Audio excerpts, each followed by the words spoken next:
கடப்பிதழை போலியாக்கும் கும்பல் ஒன்றை சபா MACC முறியடித்திருக்கிறது. சுமார் 1 மாத காலமாக மேற்கொள்ளப்பட்ட வேவு நடவடிக்கையின் மூலம் அந்த போலி கடப்பிதழ் கும்பல் முறியடிக்கப்பட்டதோடு அரசாங்க அமலாக்கத்துறையின் 3 உறுப்பினர்கள் கைது செய்யப்பட்டனர். 2023ஆம் ஆண்டு முதல் செயல்பட்டு வந்த அந்த கும்பலிடம் இருந்து அந்த மூவரும் சுமார் 3 லட்சம் ரிங்கெட் லஞ்சமாக பெற்றது தெரியவந்துள்ளது. 40 முதல் 50 வயதுடைய அந்த 3 ஆடவர்களும் சபா MACC அலுவலகத்திற்கு இன்று பிற்பகல் 2 மணி அளவில் வாக்குமூலம் வழங்க வந்தபோது கைது செய்யப்பட்டதாக MACCக்கு அணுக்கமான தகவல் மூலம் தெரிய வந்தது.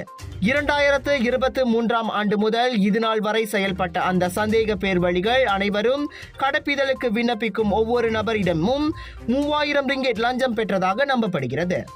இந்த விவகாரத்தில் சம்பந்தப்பட்ட மூவரும் கைது செய்யப்பட்டதை சபா MACC தலைவர் டத்தோ S கருணாநிதி உறுதிப்படுத்தினார். அதோடு மேலும் பலர் கைது செய்யப்படும் சாத்தியம் இருப்பதையும் அவர் மறுக்கவில்லை.